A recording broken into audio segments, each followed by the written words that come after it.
Welcome to Channel 17, the Town of Colonie Government Channel.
Hi, and welcome to Real Conversations with Lisa and Susan. I'm Susan. And I'm Lisa. Welcome.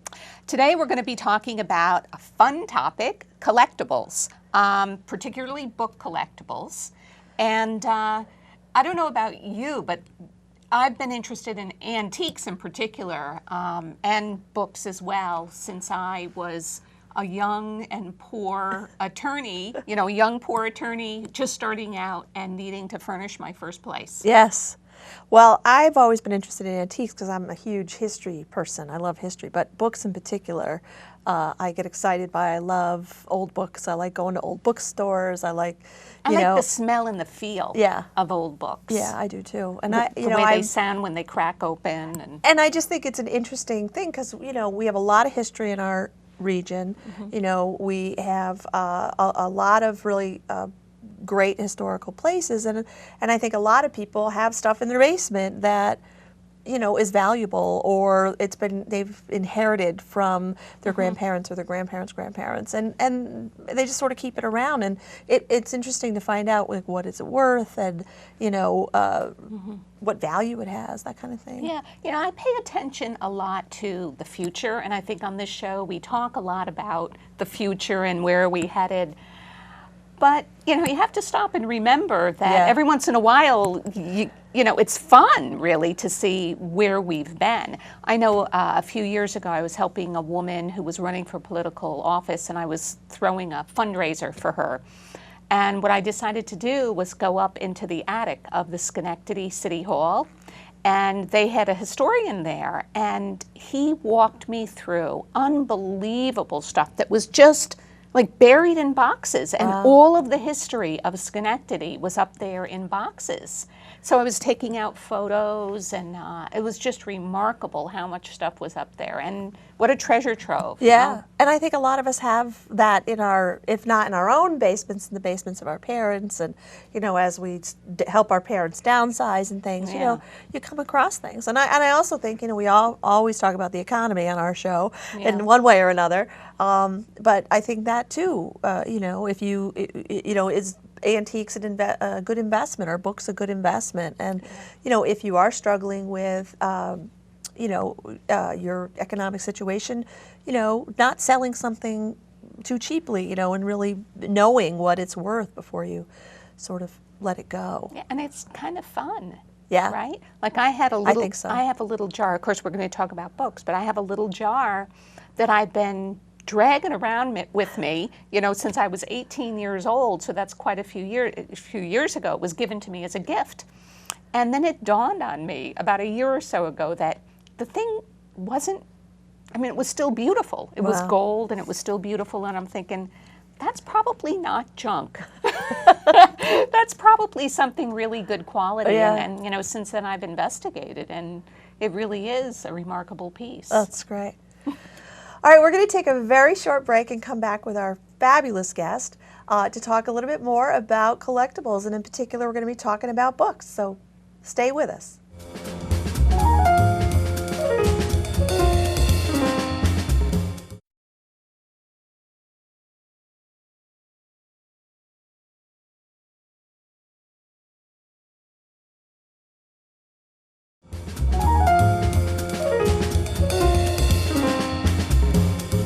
Welcome back to Real Conversations with Lisa and Susan. As we said, we're going to be talking about collectibles, and in particular, we're talking about books. And we're very, very excited today to have with us from the National Book Auctions, the owner and business manager, David Hall. I'm sorry, suddenly forgot your name. David Hall. Thank you so much for being with us. We really appreciate you being here. Thank you. So we're very excited to start, but let's start with, tell us a little bit about yourself and how you got into this whole antique book world. Sure. Well, I started out, I had a small antique store in the 90s, and that was when eBay started to gain some traction. And I did what a lot of dealers did at the time. They started putting things up there, and it was extremely lucrative at the time. Not so much in terms of dollar volume per item, but just how quickly and easily you could sell things. So very quickly I realized that books lent themselves very nicely to that venue. They're somewhat formulaic to catalog. You have, 4 points of contact, basically: title, author, publisher, year, and then your condition. So you can replicate your process, and I was able to hire staff because I could give them that instruction. If we were working with a broad array of antiques, well, an armoire is not described the way a chandelier is, et cetera. Right. Plus shipping, all of those other considerations. Books are very durable. And there's media mail, which is half the price of parcel post, so it's an economical item to ship. Oh, So I didn't know that. Who would have known that? anything that can be described as media, cassettes, CDs, DVDs, all of the above. Yes. Oh, that's good to know. Who knew? Right. So that lent itself well, and then so I ended up focusing on books. I got out of the antique store business. Started selling just on eBay, built up. We were doing 300 items a week. I had staff, and we leased a commercial building, moved in there. And that was when people started to really flood onto eBay selling things. And the competition. And where was your business? In Ithaca. It's Always in Ithaca. Yep. Okay. And so at that time, the market started to become flooded. Prices started to come down. That was right around the same time that Amazon started allowing people to sell their used copies right alongside the new copies. Amazon at the time was right in the middle of the dot-bomb explosion. Yes. And they sailed up out of that cloud. Was a lot more went down. And I attributed it to that they added that piece. It's the simple, elegant piece that eBay had. They don't own anything. They just own a bulletin board that people rent space on. Very nice business model. Yeah. So they went along. So then we started putting our material over there, which meant setting a price as opposed to eBay, where you put it up, you take what you get, and away you go. And the material cycles through quickly. Whereas on Amazon, you're going to build up an inventory. So that turned into a bricks and mortar store for a while. And then I was traveling a lot. I did almost all my buying at estate auctions. I would travel pretty much anywhere in a 2-hour radius. So do you partner with Amazon? Are you one of their, I think they call them partners? Or? They may use that language. Yeah. I'm not sure. Yeah, but our bookstore would put its inventory on Amazon. Okay. And they probably would call us a partner, I would think. I hope so. I'd be flattered to be called a partner at Amazon. So, Put that on your business card now. yeah, that's right. No, And partnered there's Amazon. actually a term that Amazon uses, but I Yeah. think it's partner, but I'm not sure I that think that's you're right. what it is. I think you're right. I don't think it's affiliate. I think it's partner. I know, I think it's affiliate. Is it affiliate? Yeah. So you were traveling a lot. Right. Sorry, No, no, I no. digress. So I'm prone to that. So I was traveling pretty much anywhere in a 2-hour radius. I had an auction that seemed like it would have books, and buying in volume. I'd go back to the building, unload, do a quick sort, and then staff would take over from there. I'd go back on the road. I was going to 6 to 10 auctions a week buying. And so it happened 3 times that I bought books that were worth over $10,000 during that time, and I paid less than $50 for any of those books. Wow. Those were exciting days. So did you know when you bought the book for $50 that it was worth $10,000? One of the books I bought as part of a group lot of about 20 religious books, an auction I didn't even attend. I put in a $50 bid. I won it. They shipped me the box. It sat in a corner for 2 months before I even opened it. There was this very valuable book in there, which is what books are all about. The really valuable books do not come in with a marching band. They don't look like much. They're very modest, unassuming items. It's all about research. I do a PowerPoint presentation that cites University of Berkeley study from 2001 that estimates between 74 and 175 million books have been written by modern man. That's individual titles. Some of those books individually have gone into billions of copies. The sheer quantity of books that are out there is mind-boggling. It is. The result, you can't know book values. Shooting from the hip. Even for myself, after 13 years of handling 1,000 books a week, it's still a steady flow of books I've never seen before. It's all about the research. All about the research. So how did you, how did you find out that the book was worth 10,000? I mean, what makes one book worth 10,000 and another book worth 50? Right. I mean, would it Supply and be demand. okay? Simple economics. If you have a Really? book that has that's highly desirable to many people, that's going to push up your demand. If you can, at the same time, have a limited supply, you have value. But So what makes it what makes it desirable? Yeah. Okay, there's several vectors that'll push that. Collectors want an example of the very first time that item was ever produced. So they will pay a premium for a book that's from the very first date of the first printing of the first edition. As soon as you move away from that, for example, there's a Hemingway first edition where they forgot to credit the photographer on the portrait photo on the back of the dust jacket. Partway through the first printing, they figured that out, stopped the presses, went back, added that, continued on. Both of those types of that jacket are called the first printing of the first edition, but they're different states is the language that's used. If you have the one that doesn't have the photographer's credit, it's worth more. Oh yeah. I'll bet. That's what drives value. And so then condition becomes very important. I own a first edition copy of To Kill a Mockingbird that I'm just holding on to. I just like the Sure. book. It has the jacket, which is very important to value. Someone sold, and it's worth, you could make the argument anywhere from $5,000 to $15,000. It's really hard to peg that down. But someone, I want to say 6 years ago, sold a first edition copy that was in perfect condition for $50,000. Wow. So if you start to talk about condition, that can be a whole different ball of wax. It's particularly important to say with children's books because they were given to children, so they were handled roughly. Tough to find in good condition. So when you have really exceptional condition, premium value. And tell me, how do you keep, like paper disintegrates. How do you keep, a good, like a first edition of something in good shape? Sure. There's three enemies to books. Sun, fire, water. Keep them away from those three things, and they're unbelievably durable. Which is one of the neat things about books, that you can own a book from the 1500s pretty easily. We sell them on a fairly regular basis.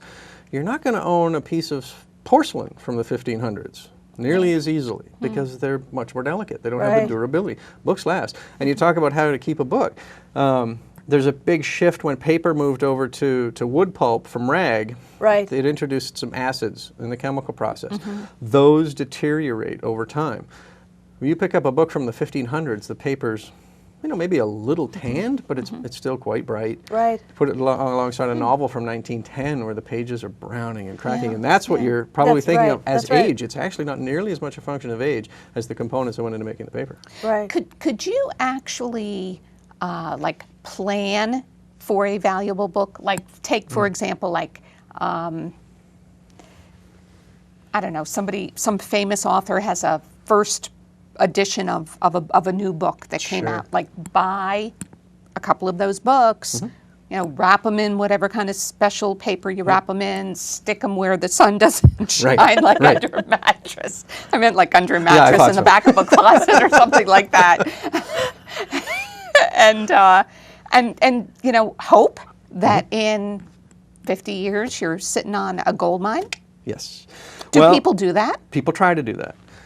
You can't really predict what's You're going to be talking about valuable, arbitrage right? and speculation, and that's what Yeah. America loves to do. Day trading all day long. They love it. So what happens? You get a lot of people doing it. Well, all of a sudden, it's not a nice, clean, efficient market anymore. It's very competitive to do that. When you talk about a popular author, it's all about speculation. The author is not popular when the first book comes out. That's you right. take a John Steinbeck or a Hemingway. true. Their early books in their career, the publisher wasn't willing to take much risk on them yet. They weren't proven. So it's a small printing run. Supply's on your side now for that first edition. By the time you get to Steinbeck's 20th book, the first edition run is colossal, and those first editions are very inexpensive. So it's just like Wall Street. By the time you know what's going to be hot, everybody already knows it. The price is already equalized. So it's no easier than any other sort of investment vehicle. There's some smart ways to think about putting money into books. Tangible collectibles are a good place to put money over time. They do appreciate it at a nice steady pace. If you're looking for the quick hit, you're basically a day trader and it's very risky. But if you buy a Hemingway first edition, if you buy a first edition of To Kill a Mockingbird, a book from the 1500s, that's steadily going to go up in value. It's like what they say about real estate. They're making more people, but they're not making more real estate. Antique books are like that too, with the added plus on the supply side of attrition. There are fires and floods that destroy books. So the supply is dwindling. Also with what's going on with digitization, where books just aren't even showing up the way they used to. Books are not being published and the volume is steadily going down. Well, now just to populate a bookshelf is going to be harder than it used to be. It's going to be getting more and more expensive just to own books, period. And so we're excited about where we are because we're watching this go on. And from a business perspective, I'm very excited. We're in the middle of or the beginning of a really exciting change in an industry. And to me, that's fun. Now, if someone was interested in this arena, I mean, I would think maybe going to garage sales or estate sales, because sometimes people put things out, they don't know of the value that they have. What kinds of things would you look for if you were looking at books, for example? When I first started buying books, when I got serious about books in the late 90s, it was a heyday. Because traditionally, at auctions, the books were, the pariah. Nobody wanted the books. There's 1,000 of them. They're heavy. You'd buy a pickup truck load of books for $25 and off you go. The difficulty being it took a long time to sell those. You had to have a bookstore, etc. There was this democratization of connecting buyers and sellers that happened when the internet came along. Suddenly, immediately, at effectively no cost, you could find that buyer in Germany who would pay you $500 for that chess book that you would have thrown on your shelf in the bookstore for $5 and not thought any more about. Suddenly. So a lot of people will describe that as, prices rising. What it really was normalizing. Just suddenly you could bring the two parties together, the buyer and seller together. So prices went way up. So in those days, it was fabulous. You go to the yard sales and the whatnot and buy anything old, and what would happen is every so often one would be worth over $10,000. Right. Some frequency. It was great. But this is America. People love to make money. Opportunities like that don't last. So within a few years, the auctions were flooded with people trying to find that $10,000 book. I was able to still find them, but only because I was buying so much volume. It was just, the lightning's going to strike every so often. But it also became very difficult to buy because there were so many people. It was difficult actually to buy the lesser value books because people were showing up who didn't know what they were worth, and they would drive the prices up. So it became tougher. So long answer, but to do it today, really what you should be doing is learning about some type of book or an author, and or just buying what you like. And be satisfied with that. If you want to park money in a book as an investment, there's a few things to do. Buy something popular. Buy a Hemingway first edition. Don't buy an obscure person's first edition, because you may not ever have the demand to push up the value of that book. It'll increase marginally, but a Hemingway first goes up very nicely. It's a nice place to put money. I have someone who works for me, who works with our artwork, and he did his thesis studying Van Gogh prices at auction over several decades. Every time the economy went down, Van Gogh prices went up, because people were pulling out of Wall Street, putting their money into tangible collectible, and they were.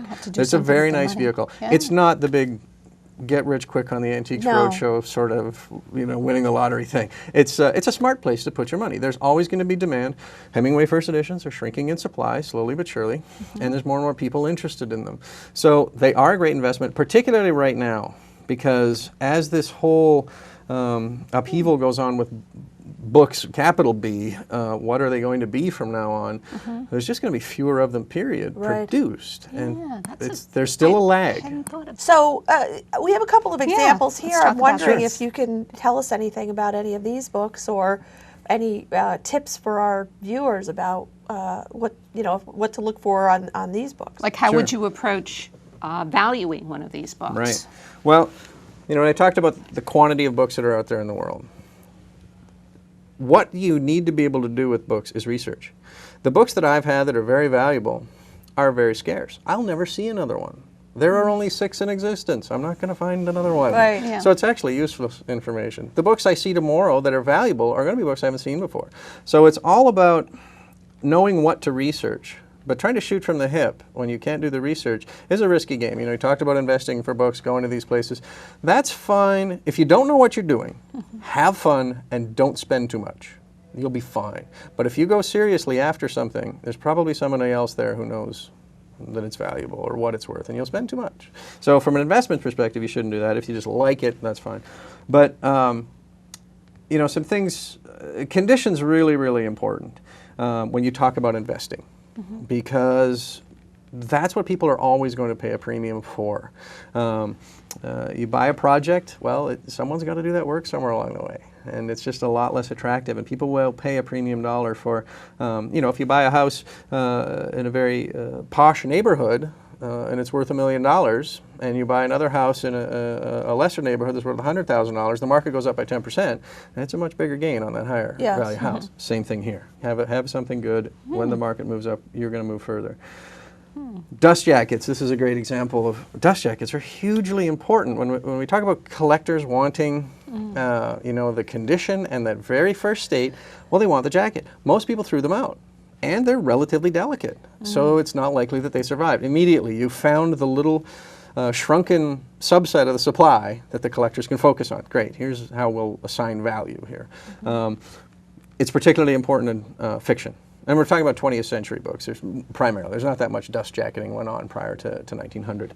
And it's more important for fiction. In a Hemingway, you can be looking at, you know, 80% of the value is in that dust jacket.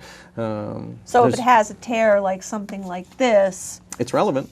It would go down in value as opposed to that book where it appears to not be torn at all. But it has no dust jacket. Oh, that's no dust at jacket. all. I see. So it's a trade-off. These books are not equivalent by any means in terms of value. This book is worth proportionately quite a bit more than that one because it's a very common book. Oh. This one doesn't have a dust jacket. It may never have had a dust jacket. Not all books did. Very popular with fiction, and a lot of nonfiction had it, but you know, up until maybe 1950, dust jacketing wasn't as consistent as it is today. Well, it's got this great picture on it and Yeah, that's fancy nice. lettering there. Well, you know what I'm really looking at here is supply. This book is far less in supply than that book. This book we see all the time. It was very popular, went through many printings. This isn't. This is a history, you know. It is. There's a little bit more effort went to put this book together. You notice the applied photo on the front. Well, that took someone's doing. The gilt debossing. That's a little larger. This is a more expensive book to produce. It's going to be in finer supply. I know that just with the frequency with which I see this book versus that one. I know supply is much lighter here. And it's a history of a popular area. You know, we talk about geography. You know, you start talking about names like Mohawk. Well, now you pull in, you know, Native people interest. You pull in J. Fenimore Cooper. There's a lot of different pools of types of people that would have an interest here other than the people who just live there. Say this was a town history of somewhere in Nebraska. Well, you're probably not going to have a whole lot of interest outside of the people in that area for that book. Nebraska doesn't have as much romance wrapped around it in the literary world, and it's not as old, there's not as much history to attach to it. You know, the Northeast is an unusual part of the country because it's much older than the rest. You know, the attics around here are just full. And this book is, it's a World War I era War Department manual. This one's for laboratory technicians. This is a very low value book. You'll see books that look a lot like this that are from World War I. Supply is going to be better there. Fewer would have been produced initially, plus fewer would have survived because this has a 30-year jump on it. So World War I is going to be more valuable than World War II. But that's just broad brush. You know, when you start talking about what's this about, laboratory technicians. Well, that's not, you know, a huge collector segment. You know, this is pretty dry. You know, what you'd be hoping for here is something maybe on armaments. Then you've got all the military people. Then you've got all the weaponry people. It's probably would have much more interesting engravings or illustrations than this. This is not terribly exciting to a collector. So Well, it probably wasn't even when it came out. it may not have been. I'm sure it was required reading, not preferred reading, but. Well, you know, you brought up such a great point about, you know, as we said earlier, the history of this area and the fact that it is the oldest part of the country. You know, people go into their attics and they don't know necessarily what they have. Sure. But it sounds like, you know, to do the research, sort of look online and sort of check it out is your first, you know, your first action that you should take. You can. Books are difficult.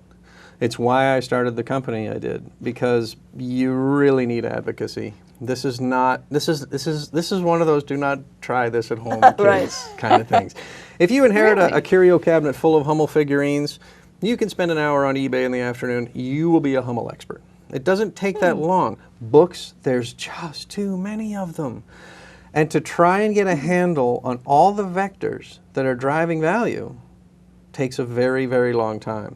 A book dealer who's been at it for, we had, just at our auction the other day, there's a dealer who comes to all of our auctions, and he's been at it for decades. And we had this, a dictionary come up that's, it's an unusual dictionary. It's about this thick, and it's bound in corduroy cloth. Wow. Curious item. I've had one of those before, and I know that it's a somewhat sought after dictionary. And so we were selling it. As I spoke from the podium, I could see this puzzled look on his face, and he's looking at the dictionary, and he's an antique. Who cares about this antique dictionary? And I started to tell the story about the boards were originally corduroy, and he was learning after decades. Yeah. And I just happened to have had one before, otherwise I wouldn't know. It's all about the research. Right. And how you conduct the research is a bit of an art. Being able to tell, knowing the distinction between first state, first printing, and first edition, very important. One of the toughest groups of books to do is Mark Twain, because his books were sold by subscription. A traveling salesman would go door to door with this condensed version of the book that would have a different cover on the front than the back, and in the back were lined foolscap sheets.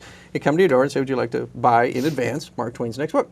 I'd love to, and I'd like the leather binding. You write it all down, you give him $2.50. He'd send that book back to the publisher. When they had enough orders for that binding style, they'd print another 1,000 or so of the books. Wow. Every time they did that, they'd make us, there was some sort of change. They'd correct a spelling error somewhere. Sometimes illustrations are changed. The ads in the back change. Well, the collectors want the very first example of the book. So trying to, excuse me, identify a Mark Twain first edition is brutal. They have what they call our identification points. Every one of those little alterations, you have to go to page 88 and you have to see if there's a dot between the 8s or not. If you don't know what those 8 points are, the book looks identical. Outside, at a thumb through, at a read through. It looks identical. You won't know. How do you know? How do you find those points? How do you educate yourself? How do you do that? People come in all the time to our gallery with a box or more of books, and they'll set it down and they'll very reverently pull this one out at the end that they put in a bag and well, look at this. And I looked this up online and it's quite amazing. And that's an interesting book. I see it pretty frequently. But look at the other end of your box. This little unassuming thing down here. Let me tell you about this book. And that's just from time spent. Knowing that which publishers I need to spend time on, which ones I don't. You know, we talk about supply and demand. Well, when you talk about your Scribners, your Macmillan, Nortons, they have huge printing runs. You start talking about University Press, much smaller printing runs. Now you've got supply on your side. There are a great many vectors like that that push the value around. It's very tough. Well, I hate to do this because we could go on and on, but I've got like a dozen more questions. I know. Who knew? But I'm getting the sign from our director that we have to wrap this up. But I really want to say it's been an incredibly educational and interesting topic, and I'm clear that we could talk for another hour or two. I'm thinking about all the books I have I want to drag out of my boxes. Well, you have my card, right? I do. And we thank you so much for watching Real Conversations with Lisa and Susan. Have a great day.